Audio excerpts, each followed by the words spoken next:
Salut les amis, j'espère que vous allez bien. Bon, pour ceux qui auraient suivi mon petit live de samedi après-midi, alors très petit, hein, environ 6 minutes sur TikTok, je vous parlais du travail que je m'apprêtais à faire sur la forge du 300 bétail. Je vous expliquais aussi que j'étais un petit peu embêté sur mes settings de pied de suspension. Donc je ne savais plus si c'était le réglage compression détente, bref, c'est pas très grave. Mais je me retrouvais avec donc mes vis de réglage qui étaient grippées de chaque côté de la forge. Donc c'était pas très marrant puisqu'en plus c'est des vis en laiton, donc il faut faire plutôt attention pour ne pas les abîmer. Très bonne nouvelle, juste après la vidéo je me suis mis au boulot et j'ai réussi à dégripper un des deux côtés de la fourche. Ça c'est plutôt cool. Donc voilà, je vous mens pas, regardez, je mets le tournevis à l'intérieur et vous voyez ça tourne sans problème. Donc ça c'est plutôt cool. Du coup je vais vous partager la petite astuce que j'ai utilisée pour dégripper ça parce qu'on ne sait jamais, vous pourriez peut-être rencontrer le même problème alors que ce soit pas forcément le même type de fourche, ça peut aussi vous arriver sur d'autres vis qui sont grippées. Quelles sont les petites astuces qu'on peut utiliser pour dégripper une vis tout simplement en plus du dégrippant? Donc, je vous remontre, hein, ça tourne, il n'y a pas de problème. Sur celle-ci, c'est moins marrant. Vous voyez, je mets mon tournevis.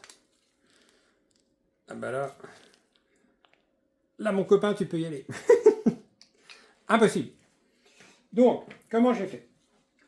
Bien sûr, j'ai commencé par mettre du dégrippant, ça ne servait à rien, j'ai laissé agir plusieurs jours, ça n'a pas bougé.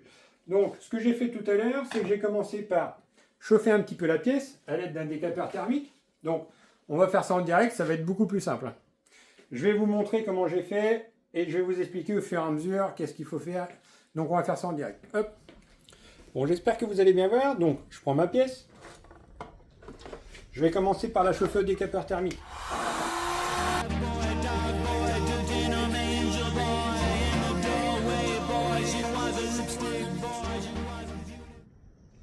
Bon voilà, là la pièce elle est chaude. Donc ça c'est la première petite astuce. D'ailleurs, ça me crame un peu les doigts. Première petite astuce, on commence par chauffer l'élément pour dilater le métal. Puisque bien sûr, tous les métaux se dilatent avec la chaleur. Donc le fait de dilater l'alu et le laiton, ça va peut-être les aider à se débloquer. Donc, ah bah regardez. Hey, vous voyez les amis? Même pas besoin d'aller plus loin. Nickel! Alors, je pensais pas que ça allait aussi vite. Je vais quand même vous expliquer comment j'ai fait pour débloquer l'autre qui n'est pas venu après chauffage. Oh, c'est chaud. Donc, ce que j'ai fait sur l'autre pièce pour la débloquer, puisque ça ne fonctionnait pas même après chauffage de l'élément de l'ensemble de la pièce.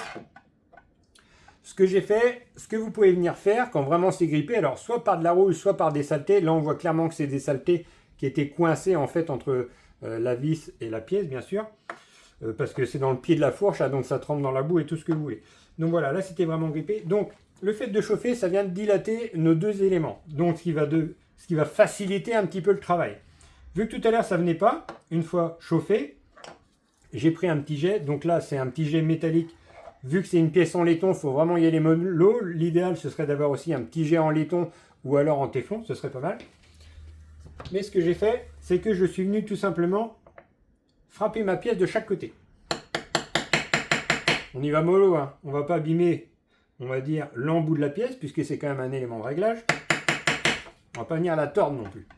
Et l'autre côté, alors l'autre côté, il faut prendre un petit peu plus gros pour ne pas venir non plus marquer la pièce. Donc j'ai pris une petite douille pour pouvoir l'insérer à l'intérieur, vous voyez, pour que ça touche vraiment que la vis.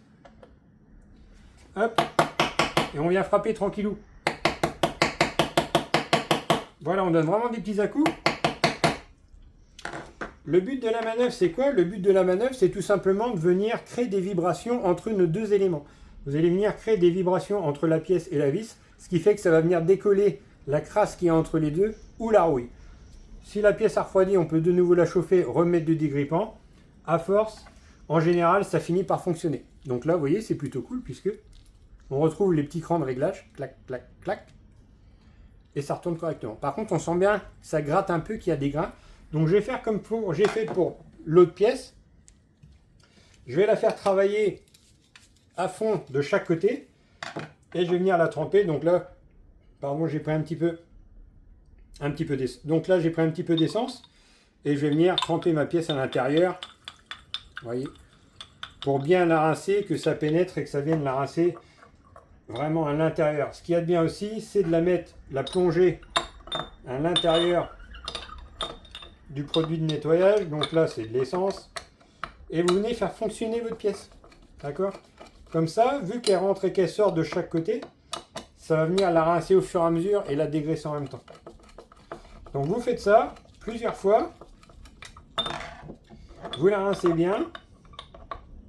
Voilà. Ensuite, ce que j'ai fait, c'est qu'on vient mettre un coup de soufflette à l'intérieur. Hop, la soufflette est de l'autre côté. On vient mettre un petit coup de soufflette à l'intérieur. Voilà. Hop. Je range tout, hein. Désolé, j'aime bien que tout soit à sa place. Et ensuite, on vient la refaire fonctionner de nouveau. Vous voyez, déjà là. Regardez, écoutez. On entend les petits crans de réglage. Donc on a vraiment trouvé une vis fonctionnelle de A à Z sans problème. Ce qu'on peut venir faire aussi, c'est mettre un petit coup de dégrippant, du WD ou autre, de chaque côté. Tac. Tac. Et encore une fois, on vient faire fonctionner sa pièce. Le tout, c'est pas de la remettre en route. Une fois qu'elle est débloquée, il faut vraiment la débloquer, mais ensuite la nettoyer si vous voulez pas que ça recommence rapidement, les copains. Puisque forcément, si on la dégrippe juste tout simplement comme ça et qu'après on la remet en fonction, faut pas rêver, si elle n'est pas nettoyée, ça va recommencer direct. Donc là, vous voyez, là on est bien. Et donc comme vous pouvez le constater, voilà, ça n'a pas trop abîmé. Alors c'était déjà marqué, hein, elles ont servi, elles sont pas neuves. Hein. Elles sont, la vis en laiton n'est pas explosée, elle est restée propre. L'embout, donc c'est normal, ça fait une petite tache au bout puisque je suis venu frapper un tout petit peu, mais ça ne l'a pas endommagé, c'est juste une trace, on va dire, de propre. Voilà les copains, je voulais vous partager cette petite astuce, puisque pour ceux qui bricolent, ça peut vous arriver souvent de rencontrer des vis qui sont grippées. Alors il y a aussi d'autres méthodes, bien sûr, hein. On peut venir sur des vis complètement métalliques et sur d'autres parties, on peut venir souder pour extraire des vis ou des morceaux de vis. On peut venir souder un écrou dessus, plein de choses. Bon là forcément on peut pas, hein. C'est du laiton. Le but c'était aussi de récupérer la pièce fonctionnelle et conforme sans avoir à la changer. Donc vous voyez, vu que le laiton et l'alu, c'est quand même des pièces qui sont assez molles, en principe, soit en chauffant la pièce et en venant la frapper un petit peu, on arrive à retrouver le résultat souhaité, c'est-à-dire la remettre en fonction, les amis. Voilà, ben, j'ai plus qu'à me remettre au boulot, puisque tout est OK sur la fourche. Donc on va remonter tout ça avec l'huile Kayaba, comme je vous disais. Et ben c'est parti. À bientôt les amis. Tchou.